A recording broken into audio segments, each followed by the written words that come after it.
घटोत्कच का अंत करो, अंत करो।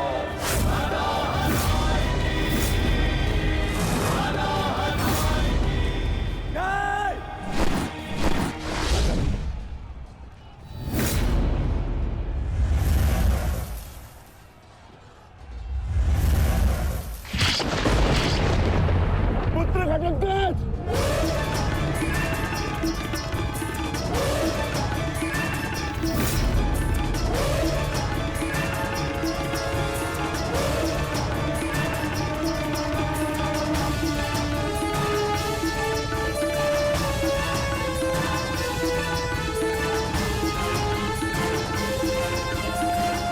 पिताश्री, एक राक्षस हूँ, परंतु धर्म युद्ध में भाग लिया है मैंने। मरते मरते भी अपना योगदान बढ़ा कर जाऊंगा।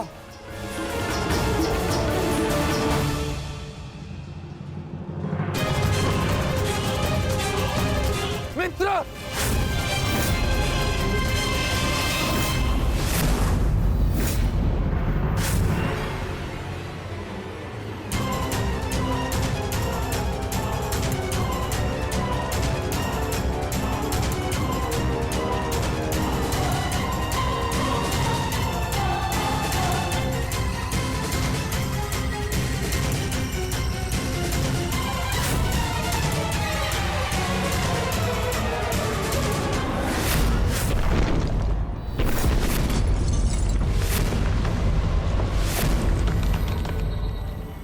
पुत्र!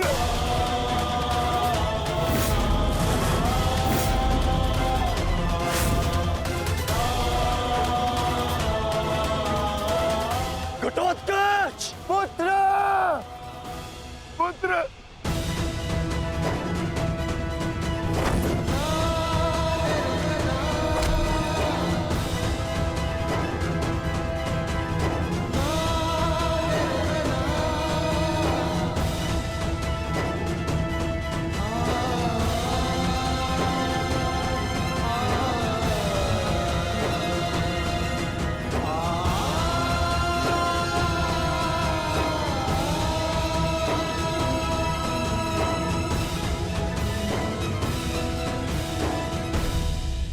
ये तुम्हारा युद्ध नहीं था पुत्र, परंतु सत्य तो यही है कि इस महायुद्ध में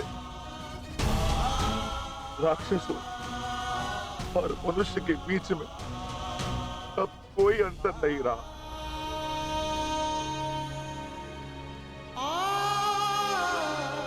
मैं तुम्हारा जीवन भर के लिए ऋणी हो गया हूं पुत्र। मैं तुम्हारी माता को क्या उत्तर दूंगा, क्या कहूंगा उसे?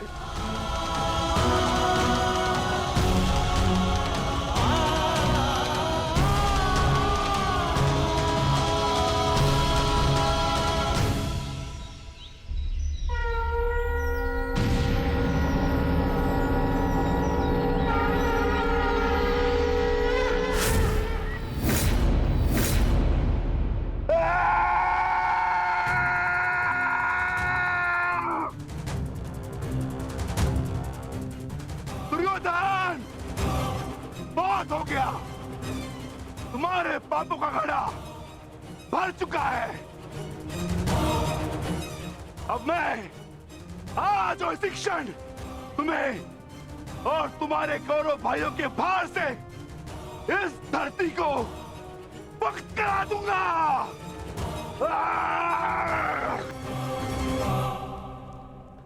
तो प्रतीक्षा किस बात की है भीम? आ जाओ। तुम्हारे लिए तो मुझे शस्त्र उठाने की भी आवश्यकता नहीं है।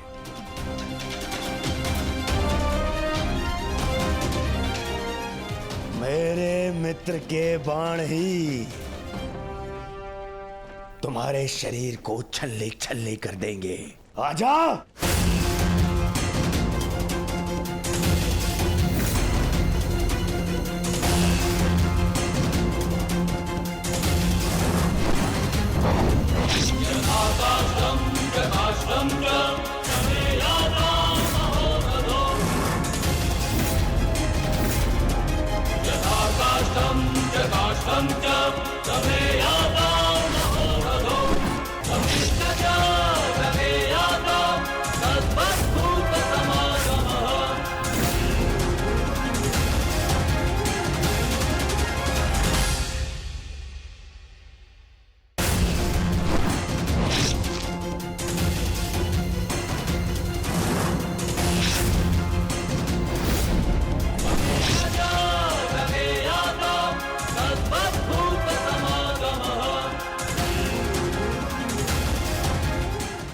अंगराज?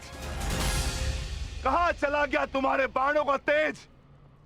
इससे अधिक पीड़ा तो मुझे कांटे दे देते।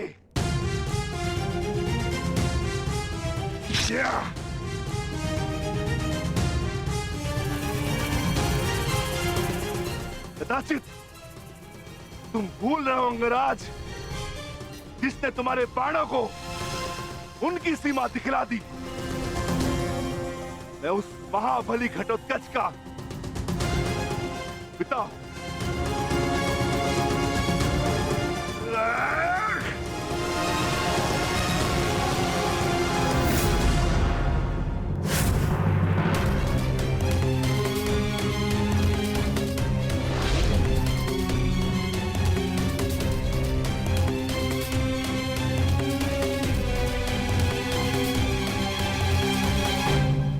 रुक जाओ कौन?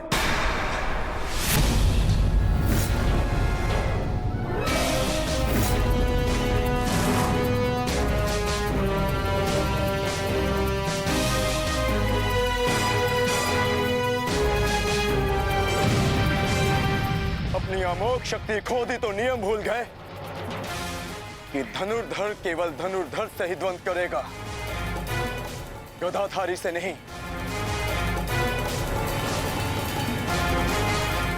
किंतु जिस पक्ष से तुम ये युद्ध लड़ रहे हो,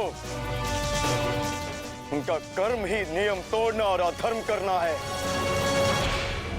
इसलिए तुमसे नियम की और अधर्म की आशा रखना व्यर्थ है। किन नियमों की बात कर रहे हो अर्जुन? नियमों का उल्लंघन केवल कौरवों ने नहीं, पांडवों ने भी किया है। मेरे शक्ति बाण से तुमने स्वयं को बचा लिया, परंतु मेरी एक बात स्मरण रखना कि एक योद्धा अपने अस्त्र शस्त्र का दास नहीं होता। अस्त्र शस्त्र योद्धा के दास होते हैं।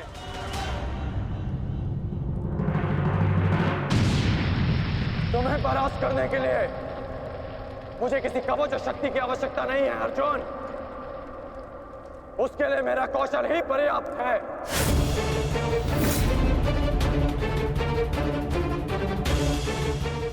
अब ना ही मेरे पास कोई शक्ति है और ना ही कोई कवच, इसलिए सावधान, क्योंकि अब मेरे बाण पहले से भी अधिक शक्तिशाली होंगे। बच सको तो बच लो अर्जुन।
मैं तुम्हें अब जीवित नहीं छोड़ूंगा।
रुक जाओ भीम। प्रतिक्रमण।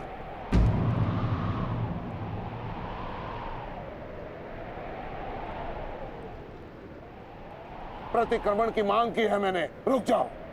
और मुझे प्रतिकार की मांग है आचार्य, प्रतिकार की।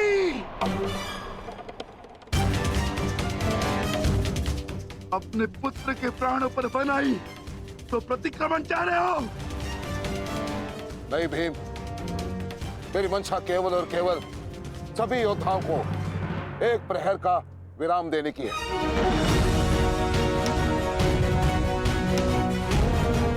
जिसकी आवश्यकता तुम्हें भी है। जाओ, अपने पुत्र का अंतिम संस्कार कर लो। करो भीम।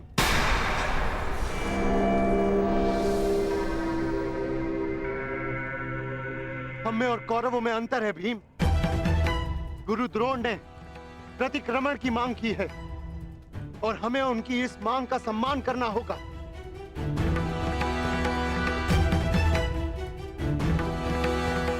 मत करो भीम, मत करो। छोड़ दो भीम, छोड़ दो इसे।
अश्वत्थामा, तुम ठीक तो हो पुत्र? पिताश्री,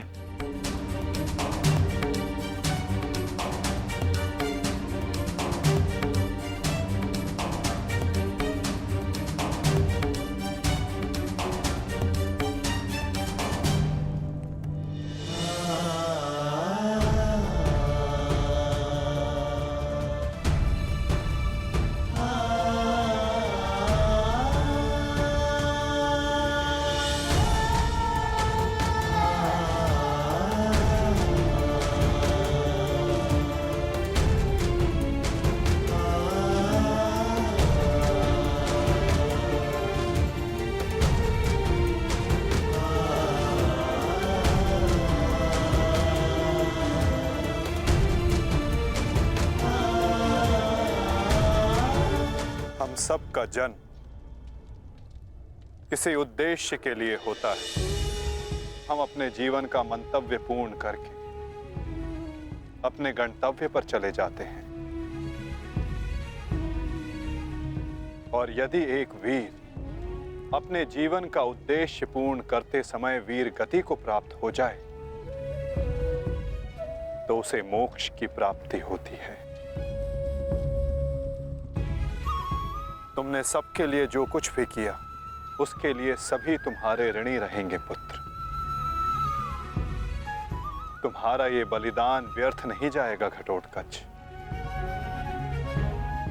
और इन्हीं बलिदानों से हम इस युद्ध में विजय पा सकेंगे। जिस भविष्य के लिए हम ये विजय चाहते हैं माधव, क्या उसके लिए वर्तमान का बलिदान करना उचित है? पुत्र की हत्या हो जाए और पिता जीवित रहे, ये कैसा न्याय है माधव? ये न्याय नहीं पार्थ, यही नियति है।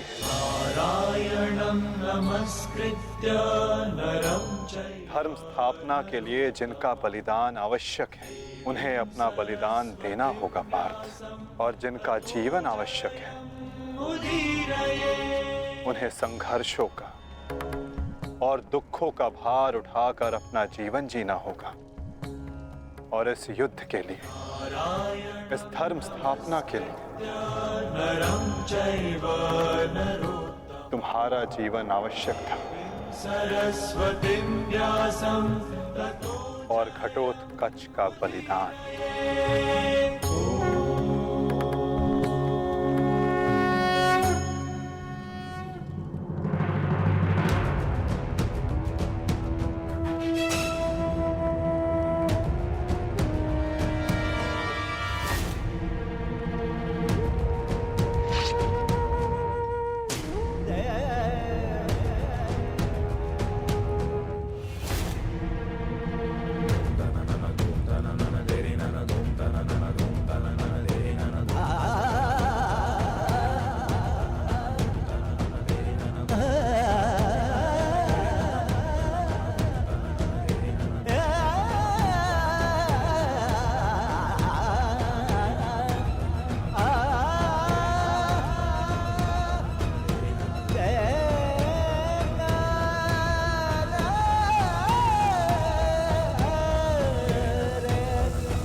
बहुत हो गया प्रतिक्रमण, अब प्रतिकार होगा। प्रतिकार होगा विकोदर, और वो भी उचित स्थान पर। और अब हमारा लक्ष्य होगा कौरव सेनापति द्रोण।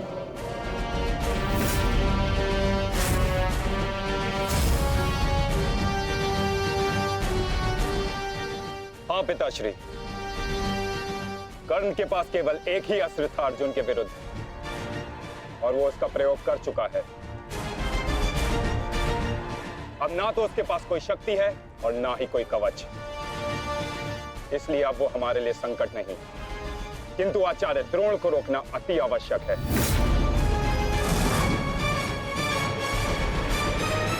उन्होंने आज भी हमारी सेना को बहुत भारी क्षति पहुंचाई है। अब द्रोण का वध आवश्यक है।